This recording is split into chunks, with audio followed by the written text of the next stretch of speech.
Hey guys, Laura Whitmore here, owner of Strategic Test Prep, and I have been a test prep instructor for over 15 years. I super score 1570 on the SAT, and I'm here today to bring you guys another video in my digital SAT prep series.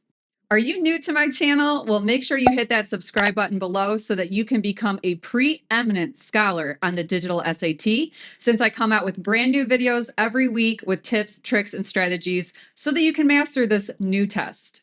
All right, so I've noticed many comments from you guys on my channel asking about these poetry questions and wondering how you should tackle them.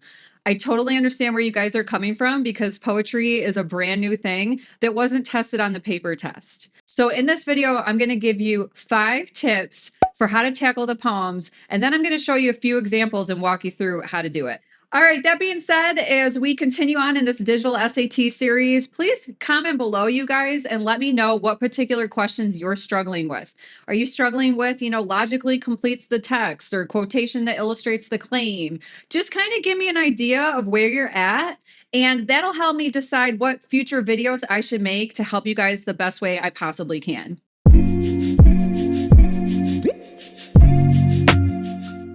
All right, you guys, before we get into the tips, this video is brought to you by Preply, the brand new digital SAT prep app.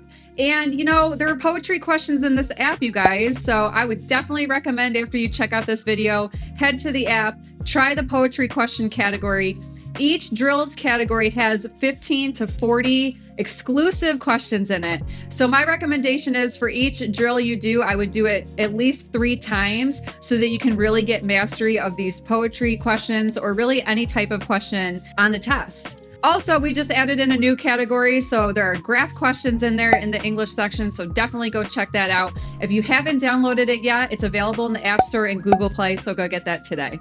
Also, guys, if you want a chance to win a free month subscription to Preply, right now through April 15th, we're running a contest. So if you have a positive experience using the Preply app, write a review and post it to the App Store or Google Play. Send us a screenshot to preplyapp@gmail.com for a chance to be entered to win. We will draw from all the names on April 15th and let you know if you're the winner.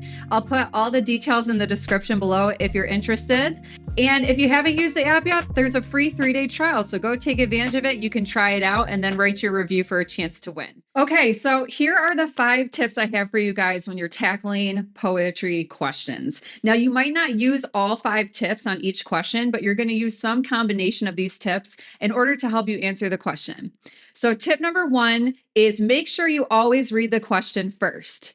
So don't read the poem, don't read anything until you know what the question's asking for. And this goes for a lot of the English questions on the English sections. You really want to just take a peek at the question first so that when you're reading, you can read actively and kind of know what you're looking for. All right, tip number 2, make sure you read the little blurb about the poem and check out the poem's title. A lot of the times, the poem questions will ask about the main idea of the poem, and the title is a dead giveaway a lot of the time. So definitely don't ignore the title because it's going to tell you a lot about the poem. All right, tip number 3, make sure you read the poem once over to get a general sense of what the poem is about, especially after you checked out the question.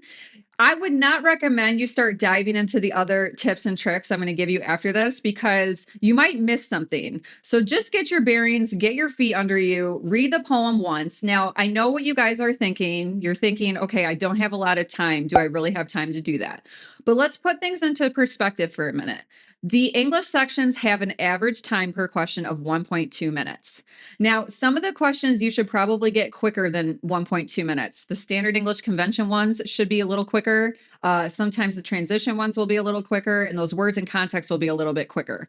All right, tip number 4. This is a really important one. You're going to want to look for descriptive words and phrases. So a big part of poetry is adjectives. Adjectives are those descriptive words that you see that kind of convey the tone. So after you've read the poem once over, I want you to start to circle. Well, you can't circle. After you read the poem, I want you to go through and you can either highlight keywords and phrases or you can write them down on your scrap paper or you can take a mental note of them. But I want you to notice the descriptive words in there. And I want you to ask yourself, is this word positive or negative? Are these words in general positive or negative? That'll give you a good sense of the tone. And if you have a sense of it, the tone is positive or negative, you can eliminate a couple answer choices probably as a result. All right, tip number 5, you want to look for patterns. Poems are all about patterns. How does it flow? Is there repetition? Is there a shift in tone? You know, anything that you can notice is going to be important when you're trying to get the author's message. Okay, so now that we've laid out the 5 tips, let's look at a few examples. Before I get to the examples, if this video is useful to you so far and you like what you're hearing, make sure you hit that thumbs up button below. All right, guys, so I'm on a poetry question in Blue Book, and as you can see, I have the questions circled because that's your first order of business. Always look at the question to see what they're asking for before you tackle the poem. So this question wants to know the main purpose of the text. Next, let's look at the title. So I'm going to go over here and I'm going to look at the title. It's called Cycle.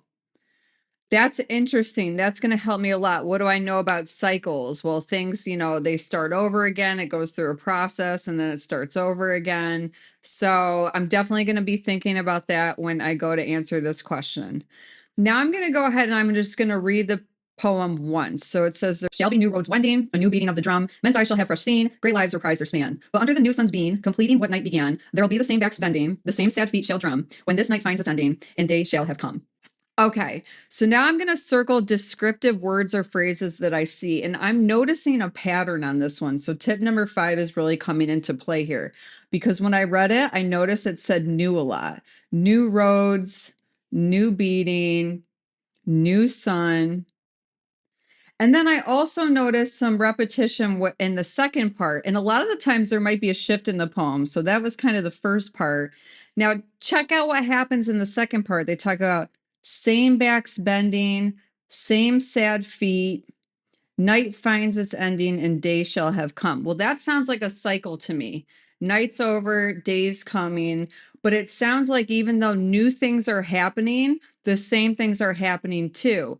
And I want to look at descriptive words for tone. Like, am I hearing positivity or negativity? That first part sounds hopeful with the new roads and everything. Now that second part sounds kind of dismal a little bit or sad. I mean, bending backs, that sounds negative. Sad feet, that sounds negative. So now I have a really good grasp of this poem, and I think I can go look at the answers and pick the right one. So let's take a look at A. A says to consider how the repetitiveness inherent in human life can be both rewarding and challenging. Well, I think I hit the nail on the head there. We've got positive and negative. We have repetitiveness, the cycle, right? New, same. So I'm pretty confident it's A. Now, what I personally would do on this one is I would pick A and then I would, flag it. And if I have extra time at the end, I would go back to this question and then just check B, C, and D. But that seems like such a strong match. I would just go with A and move on. Okay, so we have another main purpose of the text. So I am going to check out the title and it says Poet of Our Race. Now, to me, that sounds like a positive title. Let's read the poem. It says, thou, stroke of mighty pen, hast told of joy and mirth, and read the hearts and souls of men as cradled from their birth. The language of the flowers, thou hast read them all, and even the little brook responded to thy call. Okay, so if I'm going to go ahead and I'm going to pinpoint keywords and phrases, it looks like stroke of the mighty pen. That's pretty positive. And it sounds to me like this author is saying, hey, your pen is powerful. What words you say matter and they have an impact. Now we have told of joy. That sounds positive. Read the hearts and souls of men. Well, when you read something, you can basically understand it. You're observing and understanding. So it sounds like his words demonstrate understanding of men. And then when we look at the second part, I'm noticing a pattern. So check out the nature imagery here. It says the language of the flowers, thou hast read them all, and even the little brook responded to thy call. So we have some nature elements in here. That's a pattern. So now that I've circled keywords and looked for patterns, I'm going to go ahead and try to answer this question. So To praise a certain writer for being especially perceptive regarding people and nature. Okay, is this an ironclad answer, or is there anything wrong with it? Now, is this person praising a certain writer for being perceptive? I think so, because she's saying that he can read the hearts and souls of men and has read the language of the flowers. And again, we have men and flowers in there. So I'm pretty confident it's A. I would again go with A and flag it for review. And if I have extra time, I would go back later. That's it for this video, you guys. I hope you found it helpful. If you follow those 5 tips, I think you'll get much better at these poetry questions. Make sure you head to the Preply app and practice the poetry question drills in there. And I will see you guys again soon. Happy prepping.